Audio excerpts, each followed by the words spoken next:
So coach. You mind if I call you that? That's fine. Have you had any other jobs besides being a teacher? Sure have. What are they? I've worked at the cotton mill in Winfield. I worked for Railtop Manufacturing in Winfield. And I worked 5 years on an oil rig before I started teaching. Did you enjoy those jobs more than you do now? I really enjoyed working on the oil rig. Interesting. If you were a color, what color would you be?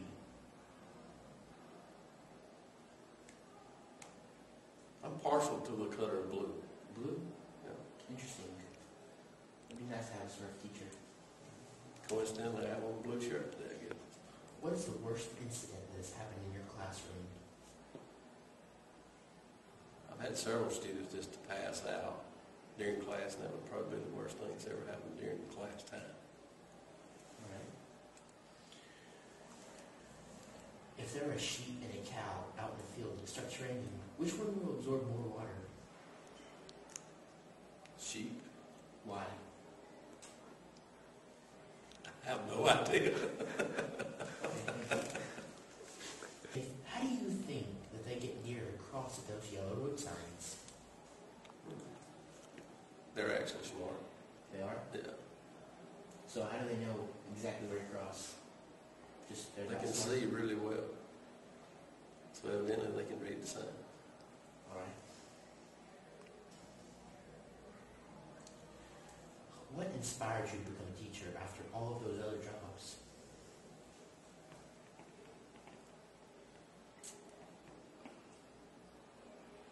My parents always gave me an open-ended opportunity to go back to school if I chose to.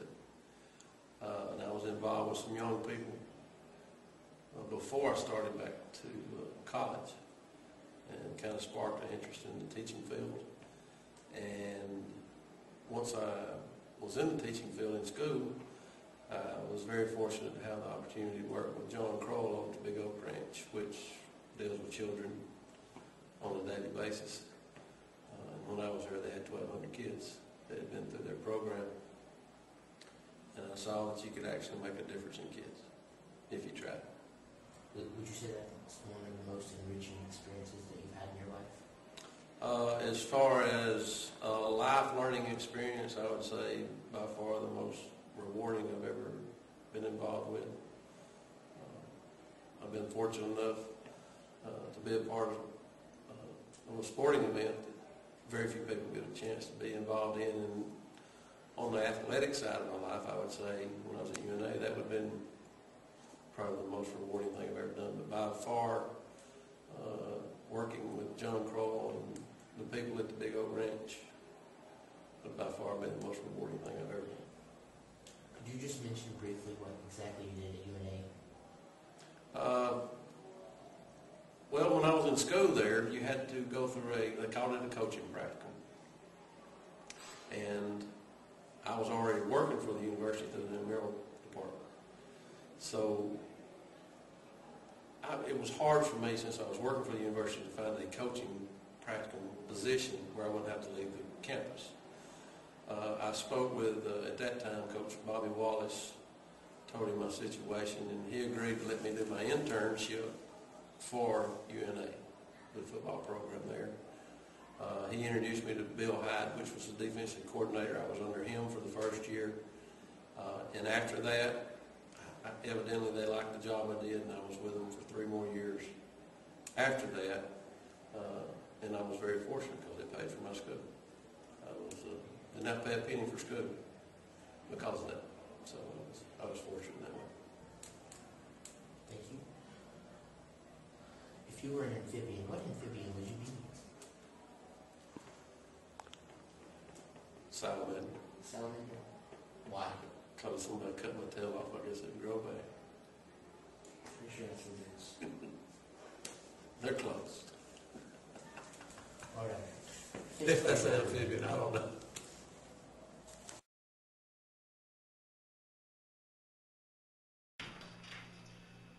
Thank you for agreeing to interview us, Ms. Cook. You're very welcome. Thank you for asking me. So, who inspired you to become a teacher? I really don't think that one person inspired me. I think that it's more of a calling. I know that kind of sounds cliche, but that's how I see it, as I was called to teach. All right. If you were trying to fail, but you succeed, what have you really done? Okay, if I'm trying to fail, but I succeed, what have I really done? I think you succeeded In trying to fail? in trying to fail. Do you have a personal motto? I do. It's right there, actually, in this classroom. That's my motto. I don't give out grades, you earn them. And I think as my student, you know that you get what you get. Yes, ma'am. If you were an animal, what animal would it be? Could you elaborate on why? I think I would choose a bird. Is that an animal? Can I say that's an animal? A bird is an animal. Because of the ability to fly. And I just think that'd be really cool. What specific thing do you enjoy most about teaching? The students. You probably thought I was going to say the literature or all the work that I make you do, but really the students. And each year there's a new group of students, and you get to learn about them and what life is like through their eyes. And I think that's very interesting. And over the last, how many years? 12 years, that hasn't changed much. Most teenagers are just teenagers, yeah. So students. Would you describe yourself as a tough teacher or understanding teacher? And could you explain? How would you describe me? Probably tough. I think that's what I hear most of y'all say. But I'm tough because of an understanding that I have, and I know what's going to be required of you. And I think that my toughness is inspired by my understanding of what you need to know and when you finish here regarding English, so, or history for that matter. What color would you be? Hot pink. Because I'm a girly girl, so I love hot pink. That's my favorite color. Have you had any other job besides being a teacher? No. Just in high school, I lifeguarded, and I did that a couple of years while I was in college, but no. Is that it? That's it. Now, if you consider my being a wife and a mother, I have 3 full-time jobs, but no, not anything that I've gotten paid for. So no occupation? No occupations, yes. What is the worst incident that has happened in your class? Oh my goodness. I can't. You'd have to have been here to understood it. Something I was reading, I mispronounced the word. I combined 2 words, and it turned out ugly. And so the class really didn't say anything at first. And then this was actually last year, and Mason Mahard kind of snickered just a little, and I questioned them, and then because I questioned them, Jeremiah Bell proceeded to tell me, and I was very embarrassed. What were the 2 words? I can't really remember, but it was more something I shouldn't have said out loud in front of my class. So, yeah. Final question. How do you think they get deer to cross those yellow road signs? How do I think they get the deer? To cross the yellow road signs. Yellow. I don't think those deer pay attention to those yellow road signs. Well, they put those signs up.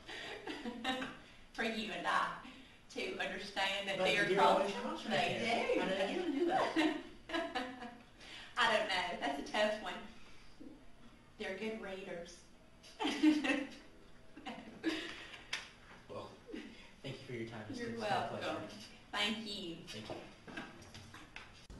Now that's the real reason why all of you are here, because you are great teachers, engaging your students in the world around you. So I want to start by congratulating all of you for your extraordinary achievement. We could not be prouder.